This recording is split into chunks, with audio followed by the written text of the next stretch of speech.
ଆଉ ଆମ ଜାଗୃତି ଭାଉଜଙ୍କୁ ତ କଣ କହିବି, ନୂଆ ଭାଉଜ ଓଡିଶାର ସେ ଆସିଛନ୍ତି କେମିତି ଦେଖନ୍ତୁ ପ୍ରଥମ।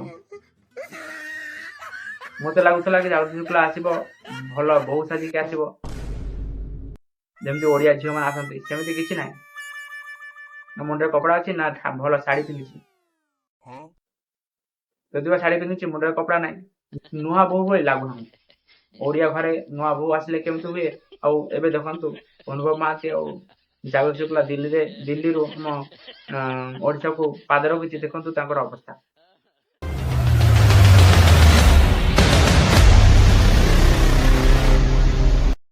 ମୋବାଇଲ ଖୋଲିଲା ମାନେ ଖାଲି ଅନୁଭବ, ବର୍ଷା ଆଉ ଜାଗୃତି, এই ତିନି ଜଣଙ୍କ ଚର୍ଚ୍ଚା ଆଜି। ଯେବେଠୁ ଅନୁଭବ ମହାନ୍ତି ବାହା ହେଇସାରିଛନ୍ତି ସେବେଠୁ ଏପର୍ଯ୍ୟନ୍ତ ତାର କଣ୍ଠବର୍ତ୍ତୀ ଥାମିବାର ନାଁ ନେଉନାହାନ୍ତି। କାହିଁକି କେଜାଣେ ସମସ୍ତଙ୍କର ନିଦକୁ ହଜେଇ ଦେଇଛନ୍ତି। ତିନି ଜଣ ମିଶି 4.5 କୋଟି ଲୋକଙ୍କର ଆଜି ନିଦ ହଜେଇ ସାରିଛି। କିଏ ନା ଜାଗୃତି ଶୁକ୍ଲା, ଅନୁଭବ ମହାନ୍ତି ଆଉ ଆମର ଅଲିଉଡର କୁଇନ୍ ବର୍ଷା ପ୍ରିୟଦର୍ଶିନୀ। ବର୍ଷା ଅନୁଭବଙ୍କର ଯୋଡିକୁ ସମସ୍ତେ ପସନ୍ଦ କରନ୍ତି, ହେଲେ ଏଇ ଥାର୍ଡ ପର୍ସନ ଆସି ତାଙ୍କ ଦି ଜଣଙ୍କୁ ଆଜି ଅଲଗା କରିଯାଇଛି।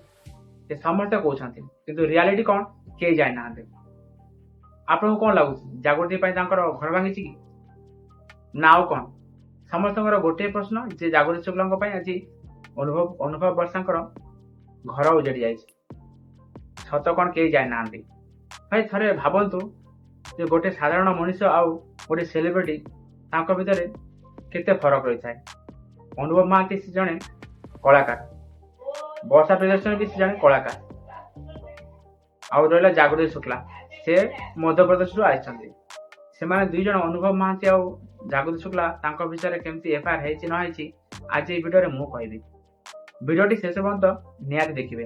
ବର୍ଷାଙ୍କର ଆଉ ଅନୁଭବଙ୍କର ବାହାଘର ହେଇଥିଲା 8/2014ରେ। 2014 ଆଉ 20 ଭିତରେ କଣ କରୁଥିଲେ ସେତେବେଳେ? ତାଙ୍କର ଦି ଜଣଙ୍କର ବଣ୍ଡିଂ ଠିକ ଥିଲା କି? ନ୍ୟୁଜ ମିଡିଆ ଚ୍ୟାନେଲରେ ଆପଣମାନେ କି ଦେଖିବି ଥିବ ଯେ ବର୍ଷାଙ୍କୁ ନେଇ ଆଉ ଅନୁଭବଙ୍କୁ ନେଇ ବହୁତ ଚର୍ଚ୍ଚା ହଉଛି ବା ହଉଥିଲା, କିନ୍ତୁ କେହି ଜାଣିନାହାନ୍ତି ଯେ ତାଙ୍କ ଦୁଇଙ୍କ ଭିତରେ ସମ୍ପର୍କ କଣ, କେମିତି ରହିଛି, ନିବିଡ଼ ରହିଛି ନା କଣ, କିଛି ବି ଜଣା ନାହିଁ। ଖାଲି କଣ୍ଟ୍ରୋଭର୍ସି ଦି ଜଣଙ୍କୁ ନେଇକି ବହୁତ ଜୋରସୋର ଚାଲିଥିଲା। ଅନୁଭବ ମହାନ୍ତିର ଗୋଟେ ଫିଲ୍ମରେ ଗୋଡ ଟିକେ ଫ୍ରାକ୍ଚର ହେଇଥିଲା, ସେତେବେଳେ ବର୍ଷା ଯୋଉ ଭଳି ଭାବରେ ତାକୁ ଦେଖାରେଖା କରୁଥିଲା, ତ ଭିଡିଓ ଆପଣମାନେ ଦେଖିଥିବେ। ଲାଗୁନଥିଲା ଯେ ବର୍ଷା ଅନୁଭବଙ୍କ ସହିତ ଝଗଡା କରୁଥିଲା ବୋଲି, କିନ୍ତୁ ଏବେ ଦି ଜଣ ଏବେ ଅଲଗା ହେଇଯାଇଛି। ରିଜନ କଣ ତାକୁ ନେଇ ଆଜି ହବନି। ଅନୁଭବ ମହାନ୍ତିଙ୍କର ବାହାଘର 11ରେ ହେଇଛି, ମାର୍ଚ୍ଚ 11ରେ। ସେବେଠାରୁ ଏପର୍ଯ୍ୟନ୍ତ ଖାଲି ଦେଖ ଅନୁଭବକୁ ସଦା ଚାଲିଛି, ଜବରଦସ୍ତ ଭାବରେ ପେଲୁଛନ୍ତି ୟୁଟ୍ୟୁବର ମାନେ ଆଉ ନ୍ୟୁଜ ମିଡିଆ ବାଲା ମାନେ। ଅନୁଭବ ଜାଗୃତିଙ୍କର ମ୍ୟାଚିଂ ହେଇନି, ଦି ଜଣ ଭଲ ଦେଖାଯାଉନି, ଏସବୁ ନେଇକି ବହୁତ ଚର୍ଚ୍ଚା ହଉଛି, କିନ୍ତୁ ଭାଇ ରିଆଲିଟି କେହି ଜାଣିନାହାନ୍ତି ଯେ କଣ ହେଇଛି।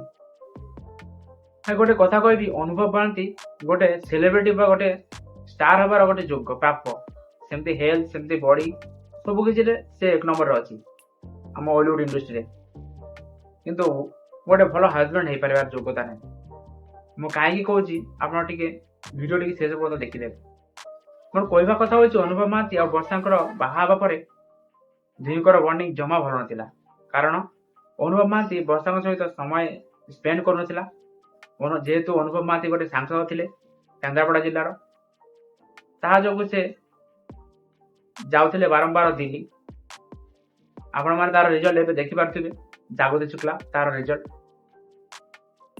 ବାରମ୍ବାର ଜାଗୃତି ଶୁକ୍ଲାଙ୍କ ସହିତ ମିଟିଂ ଆଟେଣ୍ଡ କରୁ କରୁ ଜାଗୃତି ଶୁକ୍ଲାଙ୍କ ସହିତ ଏମିତି ନିବିଡ଼ ହେଇଯାଇଛନ୍ତି, ଯାହା ଫଳରେ ଅନୁଭବ ମହାନ୍ତିଙ୍କର ଆଜି ଏମିତି ଅବସ୍ଥା। ତାକୁ ବାହା ହେଇସାରିଲେଣି, ଆଉ ବଡ ବଡ ଚ୍ୟାନେଲରେ ଆସି ଅନୁଭବ ମହାନ୍ତି କହୁଛନ୍ତି କଣ ନା ଜାଗୃତି ଶୁକ୍ଲା ମୋର ଫ୍ରେଣ୍ଡ, ତା ଛଡା କୌଣସି ସମ୍ପର୍କ ନାହିଁ ତା ସହିତ। ଭାଇ ସତ କଣ ମିଛ କଣ ଏବେ ଆପଣଙ୍କ ଆଗରେ। ତାପରେ କଥା ହଉଛି ବର୍ଷାଙ୍କର। ଭାଇ ବର୍ଷା ଛାଡପତ୍ର ହେଇଛି ସତ, କିନ୍ତୁ ବର୍ଷାଙ୍କର ଯୋଉ ପିଟିସନ ଥିଲା ନା, ସେଥିରେ ଟିକେ ତାକୁ ଲେଖିବା କଥା ଥିଲା ଯେ ଅନୁଭବଙ୍କୁ କେତେ ଭଲ ପାଉଥିଲା ବୋଲି, କିନ୍ତୁ ସେଥିରେ ସେ ଲେଖିଲାନି। କାହିଁକି? ତମେ ଅନୁଭବଙ୍କ ସହିତ ରହିବାକୁ ଚାହୁଁଥିଲ ସାରା ଜୀବନ ପାଇଁ, ତ ସେସବୁ କାହିଁ ଲେଖିଲନି? বা সোସିଆଲ ମିଡିଆରେ ଆସି କାହିଁକି ସେ ସବୁକୁ ନେଇକି ଚର୍ଚ୍ଚା କଲନି କହିପାରିବେ?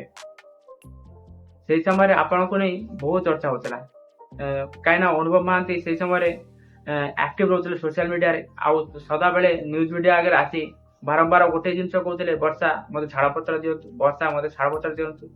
ଫ୍ୟାମିଲିରେ ଯାହା ସବୁ ଘଟୁଥିଲା ତାକୁ ନେଇ ବି ସେ କହୁଥିଲେ ଯେ ମୋ ସହିତ ଆଜି ଏଇଆ ହେଇଛି, କାଲି ଏଇଆ ହେଇଛି, ସବୁ କହୁଥିଲେ।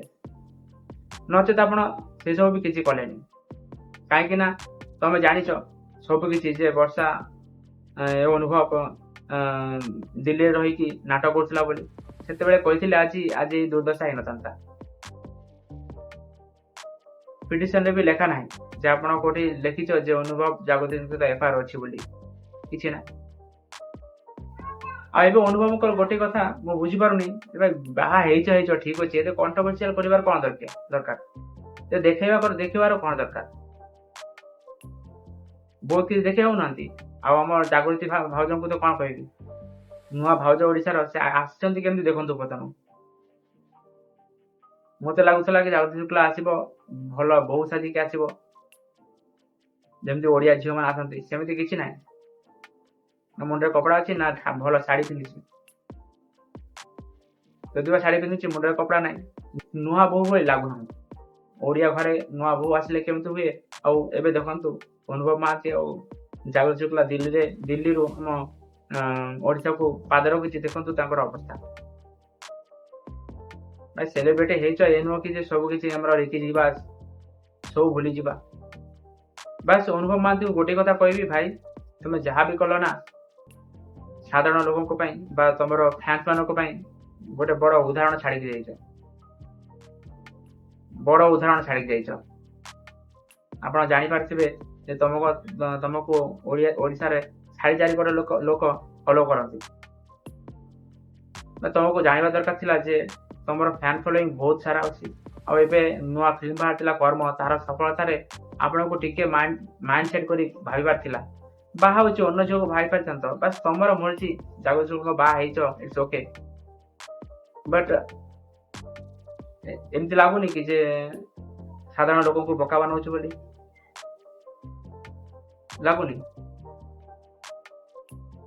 ଆପଣଙ୍କୁ ଲାଗୁନଥିବ, କାହିଁକି ନୂଆ ନୂଆ ବାହା ହେଇଛ, ଆପଣଙ୍କୁ ତ ଭଲ ଲାଗିଥିବ, ବାସ୍ ଆଉ କଣ।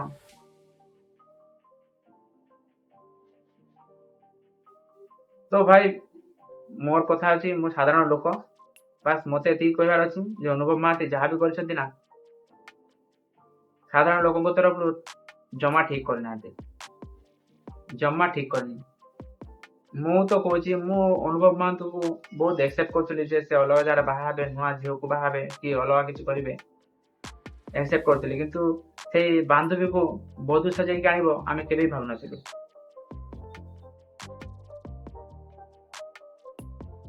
ତ ଭାଇ ଭିଡିଓ ଆଜିକୁ ପାଇଁ ଏତିକି, ଦେଖା ହବ ଆଉ ନୂଆ ଭିଡିଓରେ। ସେ ପର୍ଯ୍ୟନ୍ତ ରହିଲି, ଜୟ ଜଗନ୍ନାଥ। ଭିଡିଓ ଭଲ ଲାଗିଲେ ଗୋଟେ ଲାଇକ୍ କରିଦେବେ, ଚ୍ୟାନେଲରେ ନୂଆ ଥିଲେ ସବସ୍କ୍ରାଇବ କରି ବେଲ୍ ଆଇକନକୁ ଅଲ୍ କରିନେବେ, କାହିଁକିନା ଏମିତି ଛୋଟ ମୋଟ ଇନଫର୍ମେସନ ଆପଣଙ୍କ ପାଖରେ ସର୍ବପ୍ରଥମେ ଯାଇ ପହଞ୍ଚିବ। ଜୟ ଜଗନ୍ନାଥ।